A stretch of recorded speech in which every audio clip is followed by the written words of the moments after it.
How you doing, sis? Good, how you doing? And let me, real quick, right? Have you ever heard that the real Jews are black before? Heard what? That the real Jews are black before? Yeah, I've heard. Have you heard that Jesus himself is black? Yes. So who is this guy? I don't know. Have you ever questioned that? Have you ever thought about that? Because that's in all the churches I grew up at. White man. Yeah. Do you believe that though? I think he's black myself. So what would that make you, sister? A goddess. That would make you a princess on earth and a Jew. That's what I'm trying to get at. As God's chosen people. Say what? That would make you a Jew, right? The real Jew, right? Have you ever heard that before? That you are God's special people, His chosen people, Yes. right? What is our duty as His special people, as His children then? You tell me. I'm not sure. Okay, I got you right here, right? You believe in the Bible, right? Uh-huh. How do you show God you love Him, sis? How do you show God you love Him? And this goes back to the duty that we have to do. And just be kind and You said one more time? live out his duties and just be kind. What is His duties? What would that entail? Being kind to people, just being righteous, being a good human being. That would be a true Christian, right? Yes. How come the people who showed us Christianity didn't do that to us, though? I don't know, my brother. I'm going to show you. As a true Christian who you should be, right? Because the people who showed us Christianity lied to us, right? Go ahead. 1 John 3 and 4? Or 1 John 5 and 3. Watch. Real quick, I got you, sis. 1 John 5 and 3. For this is the love of God. This is how you love God, sister. Right, Michelle? I'm listening. Go ahead. That we keep His commandments. And His commandments are not grievous. That's how we show God we love Him, by keeping His commandments. Being righteous. That's how, of course, right? His law was given us to be righteous and also having faith in His Son, right? But the problem is the world thinks it's that guy, right? And they showed us a lie. What makes you think that the message they think that they're showing us in churches is true when the image is false, right? What was Jesus' message, sister? I don't know. You asking me a bunch of questions. I don't know. Okay. Teach me. Tell me. Of course, right? I'm trying to. Christ told us, follow the commandments, right? It should be that simple, right? Do you know any commandments, sister? Or what commandments do you keep yourself today as a Christian? Thou shalt not kill. Thou shalt not. What else does it mean? I don't know. You got me on the spot. I don't know. I got you. Here, our people are taught the 10, right? The 10 commandments, right? Are you aware that there's more than 10? No. Right? I'm going to give you a main simple one that everybody knows. Is it a sin to be homosexual? You said what? Is it a sin to be homosexual? I don't know. Now, Sister, hold on. No. I got you. I did all that because the church shows that is against that, correct? All that to say there's more than 10, right? So here's the thing, there's more than that you need to follow as a princess, right? As a Jew, right? For example, food. Are you aware that it's a sin to eat pork? I eat pork, so. Are you aware that it's a sin, though? Well, they say don't eat pork, but I eat pork. What if God says it, though? I don't know. Can I show you? Yeah, you can show me. But here's the thing. Will it make a difference to you if I show you? You said what? Will it make a difference to you if I show you that God says don't do it? I'm going to eat pork. No. Huh? No, I'm going to eat pork. Even though God says it? Yeah. I'm going to eat pork. I eat pork. But here's the thing. I just read you a verse that says how we show God we love Him is by keeping His commandments. Yeah. If He says do not eat pork, you're telling me you love God, correct? So in turn you should what? Not eat it, right? Why He say don't eat pork? Huh? Where does it say don't I eat got pork? you. I like that. You got that from me? Leviticus 11. Okay, this is my last one. I got to go back to work. Okay. Leviticus 11, let's start. Just 7. It's in 7. And the swine, And the swine, the pig. though he divide the hoof and be cloven-footed, yet he cheweth not the cud, he is unclean to you. He is unclean to you. What about it? Their flesh shall ye not eat, Don't eat their flesh. and their carcasses shall ye not touch. Even when a pig dies, don't even touch it. That's how unclean that animal is. They are unclean to you. What say thou to that? God says do not eat it. Okay, well, you taught me something today. Are you still gonna do it though? I'll try. Sister, you shouldn't drop it. It's unclean to you. As a princess, you should eat as a princess, right? Did you get a flyer though? I want you to think about these things if you truly love God, right? All right, Michelle. What do you think about that? Matter of fact, where are you from? No, what's your ethnicity? Native American and Creole. You said what again? Native American and Creole. And Creole? What tribe? Choctaw. Choctaw. Okay. My brother right here is Choctaw as well. Your father is Choctaw? My grandmother. What's your father? I don't know much about him. He passed away when I was 6 months. What would he consider himself though? Because you said Native American and Creole. Yes. Who is the Creole? That's your mother's side as well? Yes. Okay. Well. Yeah. Okay. Well, here's the thing, right? We teach that so-called Black, Latino, Native Americans are God's chosen people, literally, right? So, if you fall under these lines, right? How is it that you don't know about your father's lineage? He passed away. Your mom doesn't care that much about it. You just never asked. I mean, my mom had 10 kids. With And you never thought about asking about your pops? I did, and she told me the little that she knew. What about his side of the family? Are you still Well, his mom passed away. You have aunties, uncles you could ask or anything like that? Yeah, but they don't have the same parents, so his Oh, mom damn. didn't know who his dad was. So Jeez. Hey, listen, There you go. can you get Deuteronomy 28? I have pictures of my Before? dad, but Is he a black man or what do you think he is? he's a dark man. That does not necessarily mean he's That's what African I American. mean, what I mean, but So that's the common that's the common recognizable phrase misconception. that we can learn, huh? But that's the common misconception That what? that dark people are African American. In what way though? Because I get what you're saying, but I want to understand what you. Because it's saying that because you're a certain color, you must be African American or a part of a certain race, depending on your color. Come a little closer, sis. Come a little closer. Yeah, we don't really believe that, right? We understand that the tribes took in a lot of freedmen. You know what I mean? And therefore, a lot of people would think that they're black. They might be Native American because they were brought. You know what I mean? Their great grandfather was either brought in. There were also darker Native Americans too. Oh, of course. So of course, they weren't all just one skin color. They were also dark. Yeah, we it was understand variations of different. They weren't races. They weren't mono. Exactly. We understand that, right? But from what we're talking about now, that though there may be some people that might be labeled as a Black American, they might be Native American, right? Because their ancestors were actually absorbed. You know what I mean? Like the Choctaw did. Exactly, like the Choctaw. Like the Cherokee did. You know what I'm saying? Like the five so-called civilized tribes. 3 of them kept slaves, but the other 2 actually freed them and took them into the tribes. You know what I'm saying? Like the Seminoles did that, right? Even gave them give them high positions in the tribe, war chiefs and all that. You know what I mean? So we understand that it's not like a color thing. You know what I mean?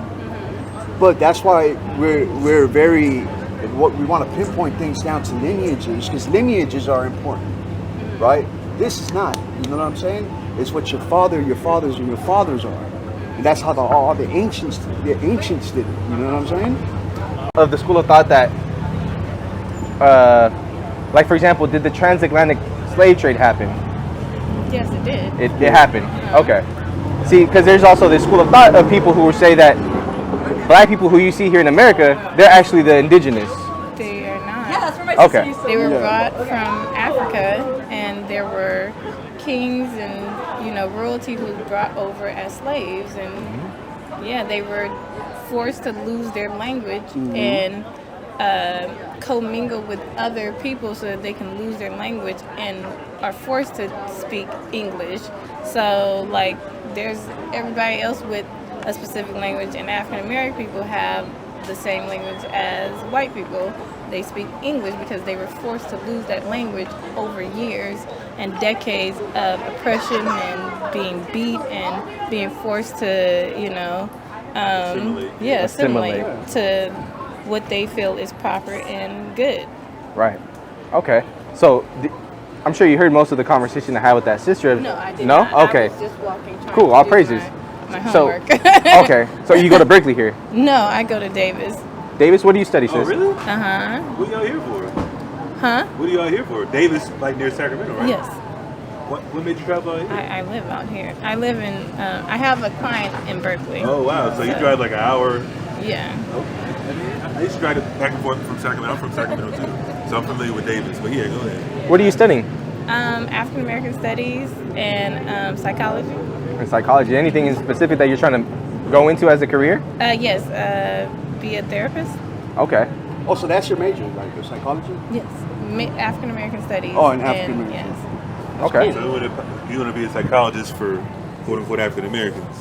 Yes, That would be your therapist, focal point. yes. Okay, that's a great, That's dope. great path to take because a lot of people don't really believe in going to therapy, but we have the most trauma in America. You know what I mean? And as you should know, but if you don't know, trauma is passed down through genetics. Yep. I'm pretty sure you've heard that before. So that's what we're not accustomed to. Getting To our pain out, and feelings yeah, and exactly. telling how I Especially on feel. the men's side, but at the same time, if you're conscious enough, you're not afraid to speak about what's going on in the past history. We know the history. We're talking about history right now. Exactly. We love history, Okay, actually. okay. So, no, go ahead. You got it. Okay. So for this, right? Are people? Do you believe in the Bible at all? Yes, Okay. Are you Catholic, Christian? Christian. Christian. Okay. Right. Can you give me Deuteronomy 28 and 20? Right. And it's we take this book to be 100% true, right? We are the people of this book, Black, Latino, Native Americans, at least in the Western Hemisphere, right? And we have duties, right? As I'm telling you, if your father goes back to African American or Native American, right? You would be of these people, right? And we have duties, but we fail to do this, as you see, as a whole, right? Worshiping other gods, so on and so forth. Like I was telling the sister, simple things like sinning by eating pork, right? That's a little thing, right? But this is keeping our people down. And when we are down, God puts curses on us, right? And one of them being this, right? The groping at noonday's one. Yeah, I got it. Watch. So Deuteronomy 28, and I want to start at 16. Cursed shall thou be in the city, and cursed shall thou be in the field. So God is saying, when we don't follow these commandments, we're going to be cursed in the city and cursed in the field, right? Everywhere we look, we can see our people downtrodden and oppressed everywhere, in the field and in the city even today, right? Okay, go ahead. Let me see, which one you want? You wanted the, what's it called? The Groping at noondays is like 18 and 20. 20. The Lord shall send upon thee cursing and vexation and rebuke, and all thou settest thy hand to do. Right, and everything that you try to do is never going to work out for you, right? Go ahead. Until thou be destroyed, until thou perish quickly, because of the wickedness of thy doing, Right. whereby thou hast forsaken me. Let me see. Hold I on. know I'm looking for it right now. Right here. I'll find it right now. Touch on it. All right, so basically what I'm trying to get at, there's a curse that talks about our mental health, right? And we're it's 28. I got it. Go ahead. Verse 28. And the Lord shall smite thee with madness and blindness and astonishment of heart. And thou shalt grope at noonday, as the blind gropeth in darkness. Right? And thou shalt not prosper in thy ways, and thou shalt be only oppressed and spoiled evermore, and no man shall save thee. So no one's going to be able to help us from having this mental state that's always wrong, right? That's our people are always tripping, always bugged out. You see our people walking up and down the streets, bugged out of their mind, high on drugs. Would you agree that our people are targeted for things like this? Yes. Right? In what way, right? Because for the most part, when we look at mental health, Native Americans are leading in that. Black men are leading in that.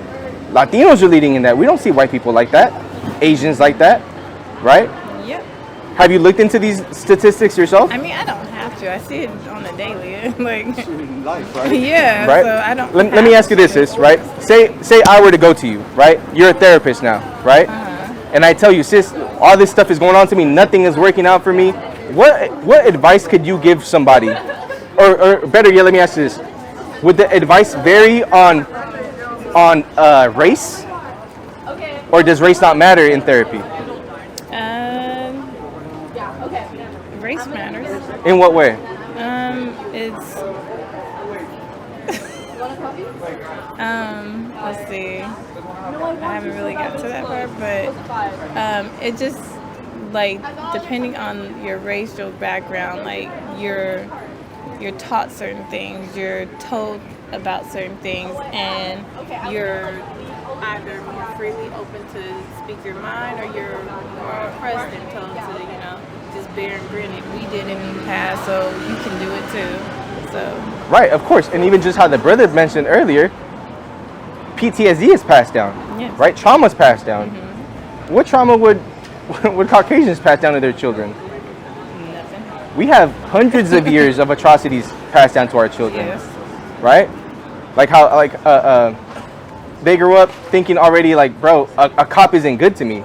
A cop is, I should be scared of a cop. I remember every time that we would get pulled over with my nephews, they start crying because they think somebody's here to take them back to Mexico or something, right? Instead of somebody that's there to help you, somebody who's trying to figure out to make sure you're not in danger or whatever. But these are accustomed things that our people are taught, right? And not always just taught, we just have it embedded in us, right? And then you're saying the backgrounds, right? We grow up in different neighborhoods, we grow through different things, we for sure deal with different things growing up, right?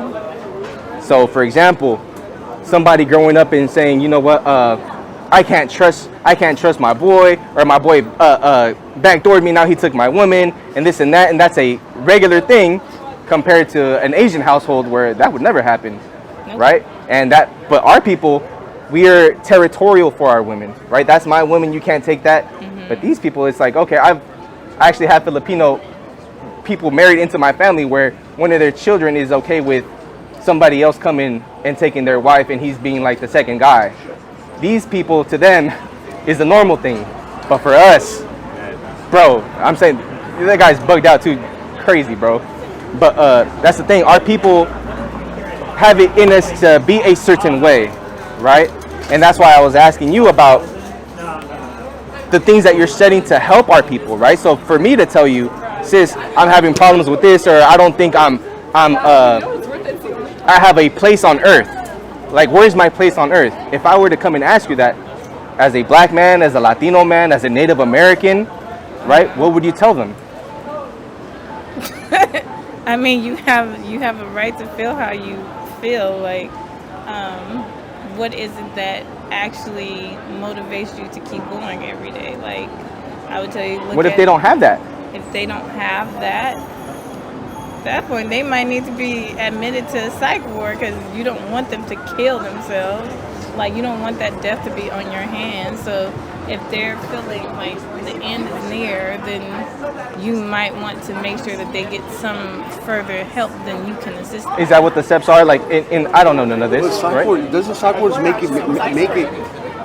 it worse sometimes? It might, yes, it could be. It could possibly. It sounds crazy like in there. Like I heard a lot of stories of people that been through that, and they even attested it that it made it worse for them, or you know what I mean. Very little times have I heard of a good outcome going through there. You know what I'm saying? They might drug them up. That's what I was going to say. Just drop a pill, like, you know what I'm saying? They'll come out on Thorazine or whatever, you know what I'm saying? Therapists do the same thing. They might prescribe you a specific drug that, you know, might not help you anyway. So it's like you get which one's worse? Like the therapist prescribing you the drug that they might think that you need, or the actual hospital prescribing you the drug that they might think that you need. That's crazy. And you know what else I heard? You can. You don't work in the field yet per se, right? But this is what somebody. I watch a lot of videos on all different type of topics, but just on this particular topic, isn't there a clause in therapy? Like, if I go to you as a therapist, and like I said, I say something like you referenced earlier, where I don't want to live, you can call the cops on me, right? Yes. And I have to be admitted to I can to the break psych that ward clause if you're intending on hurting yourself, somebody Yeah, else, or exactly. but I'm there to help. So somebody like, well, this is not just me personally, but in general, I'm using myself as an example. Me expressing myself to you, getting this off my chest, expecting this to be an understanding conversation, and then you call the police and have me admitted to the psych ward to get drugged up and locked away. How's that help? But those are the laws, though, right? You know what I mean? Yeah. So you can't operate outside the laws, although they say everything else is confidential, right? Exactly. As long as you don't say those things, it's confidential. But if you say something about some type of physicality or violence, that's what needs to be admitted. But that doesn't make sense, though, because in the black and brown community, like we're referencing, that's all we see. You know what I mean? I'm not saying everybody grows up in that environment, but the things that are pushed in our community and that's normalized as far as violence, sex, drugs, like, you know, you might see your mom and dad do certain things, you know what I mean? Like, damn, like, what the hell? And that leads you down the line of criminality if that's the case. But later on down the line, like, man, I don't want to do this no more. But guess what? All my friends are doing it still. I live in a neighborhood that's going on where it's happening. I go to therapy. Hey, man, this happened to me 2 years ago. Man, I feel like doing that. Hey, you got to go. But guess what? That's just an expression. They're not doing it actively. Of course, if they haven't done it yet, why would they put that on them to have them go to a certain place, in a worse place, actually, in that regard? So that's why he's saying, like, there's no positive outcomes for those folks. Now, my cousin did say she had a positive outcome for going to therapy. She didn't tell me much about it. I'm not trying to, you know, intrude. Yeah, I'm not going to intrude on my cousin's female cousin at that, her experiences and things like that. I'm close to my cousin. I love her, and it's like I'm not going to ask about that if it's not necessary. Cause I see the good side of her, and that's what you would say, right? Actually, you referenced earlier, you would focus on the positive things. Yeah. You know what I mean? And that's what I would agree with. So, of course, if we would leave the session, because you probably would do it like once a month, twice a month, maybe. Yeah, it depends. You know what I mean? So there's a whole. Depends on your insurance. Yeah, exactly. There's a whole 28 days that we have to live in the world that we're, you know, semi afraid of, or, you know, the environment we're trying to get up out of. So there's only 2 days out of the month where a person that's trying to seek help and get through the motions and work out their demons, if you want to call it that, that's not enough. You know what I mean? So that's why we would lean towards a spiritual awakening. You know what I mean? So that's what we tie into the Bible, like you said. If we're going through curses in the Bible, what's the alternative? Reach one, teach one, right? If I know something that you don't know, and I teach that to you, like, man, you internalize it. Okay, let me try that out. And then if it works for you, you talk to him. It works for him. You talk to him. Works for him. Talk to everybody over here. Now we have a positive community. That's what we're trying to do in what we're doing, teaching this particular information. Even though it's about psychology, we love talking about everything, but that's the focal point. The curses have to stop with us.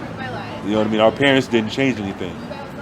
We have the generation and the wherewithal to teach information to change how people think and how they move. You know what I mean? So we commend that particular job that you're going towards. And I was going to ask this as well. Like, do you plan on like incorporating the Bible into your, you know, therapy? I'm not sure if that's proper, but I'm just asking. I'm not sure. I'm not there yet, so we'll see as time goes on. Is that seen as professional? Huh? Is that seen as professional? No. Yeah, because it's church and state technically, right? You got to separate. Yeah, that's what I figured. Kind of push your ideals. Unless if you like have your own practice, though, right? I mean, if you have your own practice, I'm sure you can go that route. Or do you have to stick to criteria like? There's red lines and stuff that you gotta. You know. And all that to say this, right? Like, for example, like I'm telling you, like if a Native American comes up to you and says, you know what, I don't feel like I have a place anywhere here. Everything that I had is gone. There's nothing. I can't prosper in this system that was made against me. What advice you have for me? Or I don't have none of this. But then here's the thing: you turn around and say, you know what? Maybe he might inflict damage to himself. Take this medicine, right? At what point in the I don't think therapists they can't prescribe medicine. Psychiatrists. Is that true? Therapists can. They can? If you have a master's degree. Oh, okay. So you have to have a higher. Yeah, you have to have a higher. Okay. So is it a PhD or what? I'm going for my bachelor's. Okay. So. No. I'm talking about what do you reference? You have to have a PhD. Yeah, that's what I'm saying. Okay. So you're not too familiar with at what point or how bad does it have to be to someone be told take this medicine? Because that's all I hear from people that go to therapy. I mean, it depends on your severity. Like, if you're like really like bent on like maybe you're suicidal every other day, then they'll be like, so when you are feeling this way, take this medicine. Right. Or maybe you have, you know, bad thoughts going in your head, or somebody's talking, like if you're schizophrenic or something like that, they might prescribe you, you know, different kind of medications. Okay. So as far as like this native thing that we're saying, right? The difference that I would even dare to say we're a type of therapist to our people as well, right? But the thing is, when we talk to Native Americans and we see how they're doing and how they're dealing with life, how they're trying to cope with life and everything that was forced on them, and the things that they have to assimilate themselves into in order to be okay, we're trying to show them, you know what? I know that it's made this way against you, but you have a role and you are special, right? In the same way, I'm sure a therapist would say, you know what? Your life is precious. Don't kill yourself. Don't none of this, right? We're trying to show them that God literally prefers them and wants them to be happy, but there's a certain thing that we all have to do, right? And it doesn't involve, you know what, in order to please God, take this pill or take this medicine or go get locked up in a psych ward for 3-6 months or something like that. It's simply just following God's laws, right? And as a Christian, were you ever taught God's laws? Kinda. Not really. In like what way though? My granny was very heavily into the Bible. She would wake up every day and go read her Bible. She would quote some stuff from the Bible. But we also weren't heavy on going to church because we were like, if we can read it, we can interpret it ourselves. We don't need somebody telling us exactly what it says. And church is boring to me, so I definitely really wasn't in going. Right. That's commendable. That's very. As far as the idea that she had, that's a great thing that she did. Not getting indoctrinated per se, even though the Bible does say you have to be taught by somebody. You know what I mean? So of course, if your grandma taught you, that's not necessarily an issue. But you know, the Bible has layers. You know what I mean? It's like an onion. There's a lot of layers to the Bible. There's the milk layer where you're just drinking milk, and there's the steak layer where you gotta chew on steak. It's harder to understand certain things. You know what I mean? You can read different translations. You go into the language. That's what we do. We read a lot of different translations. We go into the Hebrew. We go into the Greek. And obviously, we have teachers that taught us certain things that we probably would never get on our own. And obviously, we have to make it make sense. You know what I mean? Because everything can be misinterpreted, and you know, people have their own ideology. And get that in Isaiah 28 actually, real quick. Let me do something real quick. What was your name, sister? Lala. What's that? Lala. Lala. Yes. And you say you Choctaw, right? Are you Yes, you're on the Choctaw side? I got homework to do. 28 and 11. And then give me Acts 28. Oh, you got give me Acts 28 or Acts 8. Give me that. It's Isaiah 28 and 11. This is how God says you got to understand the Bible. Read. Verse 10, right? Yeah, go ahead. Verse 10, for precept must be upon precept. No. Read that. For stammering lips. So that 9. Con. Yes. Verse 9, it says, whom shall he teach knowledge? Who shall God teach knowledge? Read. And whom shall he make to understand doctrine? The doctrine of the Bible. Read. Them that are weaned from the milk. Yeah, weaned from the milk, what? And drawn from the breast. What do you think that means? What do you mean weaned from the milk and drawn from the breast? That's more of like a parenting analogy, right? Mm-hmm. If a baby's weaned off milk, what does that mean? Yeah. So it means you have to drink milk first. Yes. When you're a baby, you can't start eating, like carrots and all type of stuff. You have to start slow. That's why I said earlier. Read that again. Con. It says, whom shall he teach knowledge? And whom shall he make to understand doctrine? Read on. Them that are weaned from the milk. So when you understand knowledge and doctrine, you have to start off with the small things, the easy things. Read. And drawn from the breast. Go ahead. For precept must be upon precept. Precept must be upon precept. What's a precept? Now, if you look in the Hebrew, it means the law, but it also can mean just different scriptures. You know what I mean? Some people say, okay, you read one verse at a time, here a little, there a little. It's going to say that, and that's how you understand the Bible sometimes. But go ahead. Precept upon precept, line upon line, line upon line. Read. Here a little and there a little. Here a little and there a little. So let's give you an example. Give me Wisdom of Solomon 8. I gotta go. You gotta get up out of here? Yeah, I gotta get going. You say you live in Davis, right? Are you going to Davis? I live in Oakland, but I go to Davis. Okay. yes. We out. How often are you out here? I work Mondays, Tuesdays, and Fridays. Okay. Are you out here Fridays normally? Yes. Yeah, we out here every Friday. So Oh, okay. if you want to have a dialogue, there's information on the flyer, YouTube videos, all that type of stuff. You know what I Okay. mean? So like I said, we definitely enjoyed the conversation. Thank We're you. gonna continue teaching. Definitely appreciate the time. Thank you. All right, sister. Nice Remember, to you're an meet Israelite though. You know what I mean?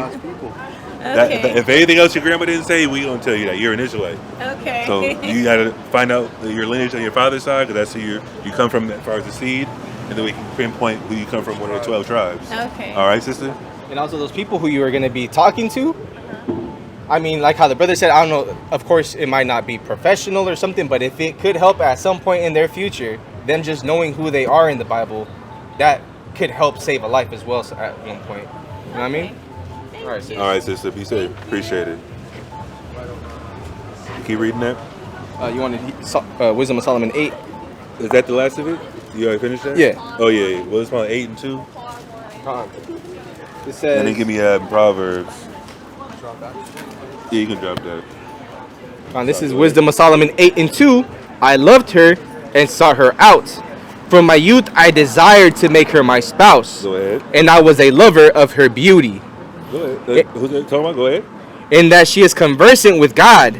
She magnifieth her nobility. 5 and 18. Go ahead. Yeah, the Lord of all things himself loved her. Read. For she is privy to the mysteries of the knowledge of God. Who's the she? It's gonna recognize. It's gonna say it. Read. And the lover of his works. Uh huh. I think that was it. Where you at? 5. Oh, okay. Look, verse 5. Uh-huh. If riches be a possession to be desired in this life, If you want riches in your lifetime, read. what is richer than wisdom? What's richer than wisdom? That's the wife of your youth. Give me that. And this is the precept. 5 and 18. Proverbs 5 and 18. Let thy fountain be blessed, Read. and rejoice with the wife of thy youth. Uh huh. Let her be as the loving hind in pleasant roe. Read on. Let her breast satisfy thee at all times, Uh huh. and be thou ravished always with her love. It's talking about the same thing. The wife of the youth is wisdom. The laws and commandments, the oracles of God. You know what I mean? That's what it's talking about. That's just one example of precept upon precept, line upon line, here a little and there a little. We read a couple verses in Wisdom Solomon 8. We read a couple verses in Proverbs 5 that mesh together. It's an algorithm thing. You know what I mean?